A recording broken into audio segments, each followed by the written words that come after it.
There is no oil in this desert, only dead wood. A meager substitute, yet important enough to fuel rivalry between the tribes. Through the ages, the tribes have been collecting wood on their own territories, carrying it back home with their traditional means of transportation. Their harmony fell apart when the Sufyan tribe borrowed a truck. They ventured into the Amar territory and started to pick up loads of wood. They piled it up under heavy guard, fearing an attack by the neighboring tribe. Wasting no time, the Amars came to claim their share of the wood. The conflict was inevitable. The adversaries unsheathed their jambias, but a sheikh intervenes. He proposes to consult their sovereign, the Sheikh of Sheikhs, Abdullah bin Hussein al-Hamad.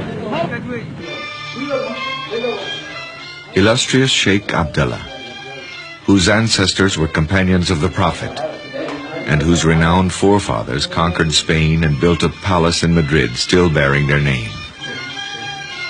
Illustrious Sheikh Abdullah, for 5 years he's been defying the authority of the government of Yemen. For 5 years he's been living as an outlaw in his fortress surrounded by his private army of 40,000 men, armed by Saudi Arabia.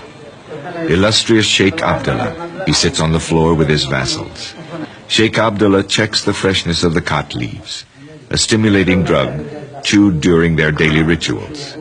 He makes sure that the leaves and the water pipes are distributed to his guests.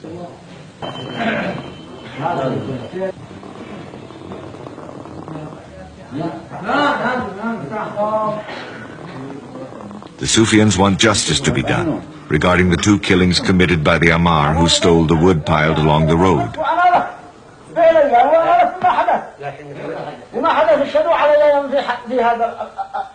As the Sheikh tries to find out whom the wood belongs to, the leaders of both tribes claim ownership. The Sheikh concludes, his militia spotted the tracks the vehicles of the Sufyans left behind in the Amar desert. However, the Amar had no right to seek revenge. The Sheikh alone is in charge of justice. A deep silence fills the room. Everybody, under the influence, stares at the Sheikh, trying to guess the sentence. Sheikh Abdullah hands over his judgment in an airmail envelope. A judgment worthy of King Solomon. 2 sheikhs from each tribe will go to jail. They will be locked up in the same cell until they come to an agreement. The decision is irreversible. The shackle on their feet, the prisoners are locked up in one of the wells of the citadel. Every day, members of both tribes come to encourage the sheikhs to settle their dispute.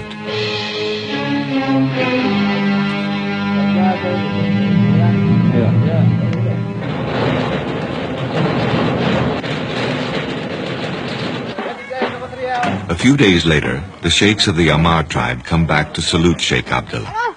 They tell him that the prisoners have settled their dispute. They ask him to set the prisoners free and to accompany them to the mountains to meet with the Sufyans. Sheikh Abdullah accepts, to the great joy of his vassals.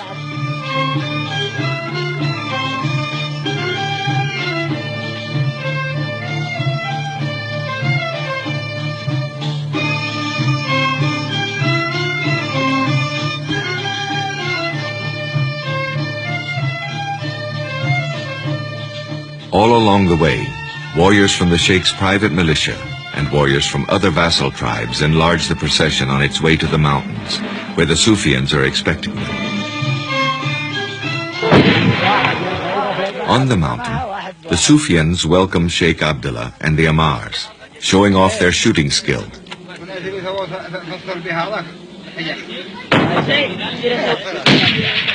While the Sufyans and the Amars are displaying their prowess as warriors, the sheikhs of both tribes explain to Sheikh Abdullah how the prisoners came to an agreement.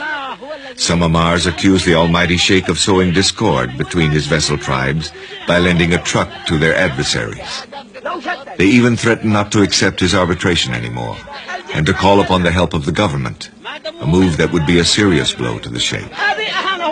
The Sheikh reacts swiftly and decides to repossess the truck he loaned. From now on, they will have to collect the wood with their camels, the way they've been doing it for several millennia.